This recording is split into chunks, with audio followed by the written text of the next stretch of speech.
ஒலிபெருக்கியில் காவல்துறையுடைய அறிவிப்பை கேட்குறீங்க. நீங்கள் பார்க்கக்கூடிய காட்சி சென்னை கோயம்பேட்டில் இருக்கக்கூடிய திரு விஜயகாந்துடைய தேமுதிக தலைமை அலுவலகத்திலேருந்து காட்சி. அங்கே பொதுமக்கள் கூடிட்டு இருக்கிறாங்க. நம்ம தீவுத்திடலில் பெரிய மக்கள் கடல் நிற்கிது.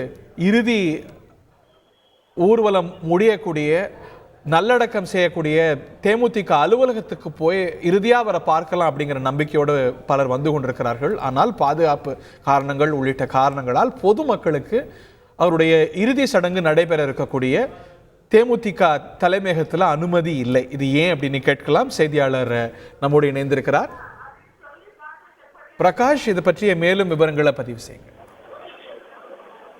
இப்ப நம்ம அந்த விஷுவல்ல பார்த்துட்டு இருக்கோம். தொடர்ந்து காவல்துறையினர் ஒலிபெருக்கி வாயிலாக தொடர்ந்து அங்க இருக்கக்கூடிய பொதுமக்களுக்கும் தொண்டர்களுக்கும் திரு விஜயகாந்தினுடைய ரசிகர்களுக்கும் ஒலிபெருக்கி வாயிலாக அறிவுறுத்தபடியே இருக்கிறாங்க. இந்த நல்லடக்க செய்யக்கூடிய இந்த நிகழ்வுல குடும்ப உறுப்பினர்கள் நெருங்கிய நண்பர்களுக்கு மட்டுமே அனுமதி வழங்கப்பட்டிருக்கிறது. அவர்களுக்கு மட்டுமே பாஸ் வழங்கப்பட்டிருக்கிறது, அனுமதி சீட்டு வழங்கப்பட்டிருக்கிறது. எனவே இங்கே யாரும் கூட்டம் கூட வேண்டாம் என்று ஒலிபெருக்கி வாயிலாக அறிவுறுத்த வண்ணம் இருக்கிறாங்க. செக்யூரிட்டி ரீசன்ஸ் தான் காரணமாக சொல்லப்படுது.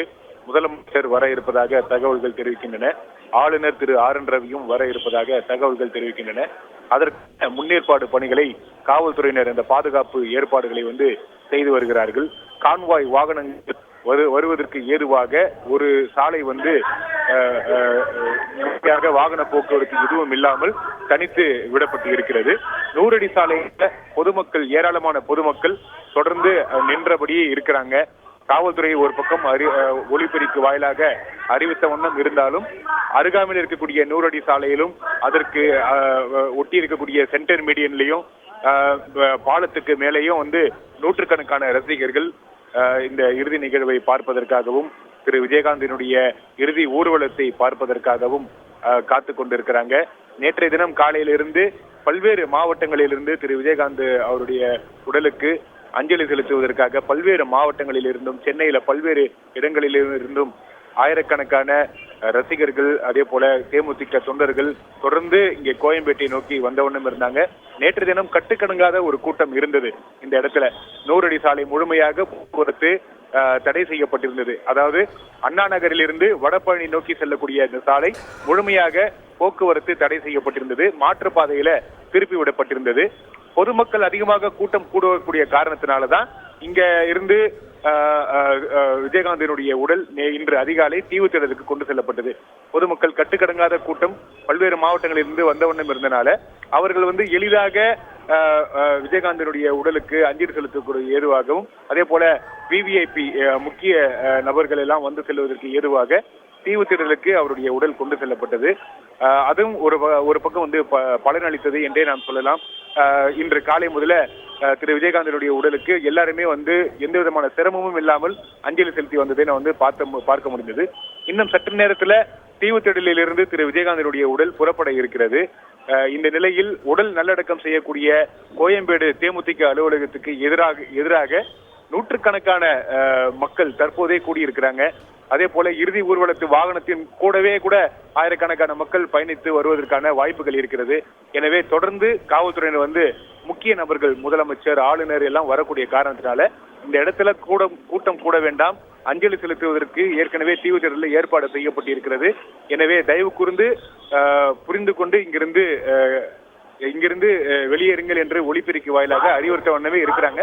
ஆனாலும் அதை பொருட்படுத்தாமல் நூற்றுக்கணக்கான மக்கள் நின்றபடியே இருக்கிறாங்க. பிரகாஷ், உடல் நல்லடக்கம் என்பது 4:45 மணிக்கு நடக்கும் என்று அறிவிக்கப்பட்டிருந்தது.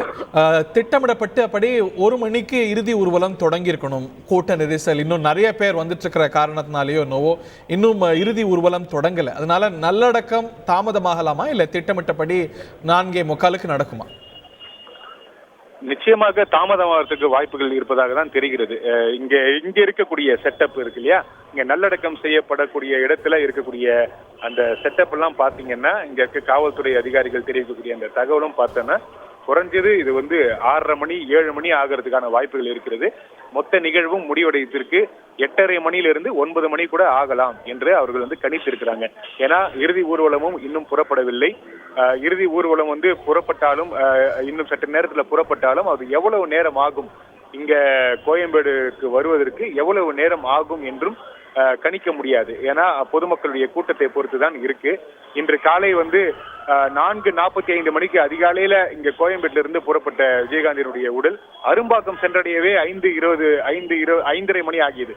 விடிய காலையிலேயே இந்த நிலைமை. அதுக்கப்புறம் தான் காவல்துறையினர் உடனடியாக 6 மணிக்கெல்லாம் தீவுத்திடலை சென்றடைய வேண்டும் என்று சொல்லி போக்குவரத்தை எல்லாம் சீர்படுத்தி வேகமாக வாகனத்தை நகர்த்தி தீவுத்திடலுக்கு 6 மணிக்கெல்லாம் கொண்டு போய் சேர்த்தாங்க.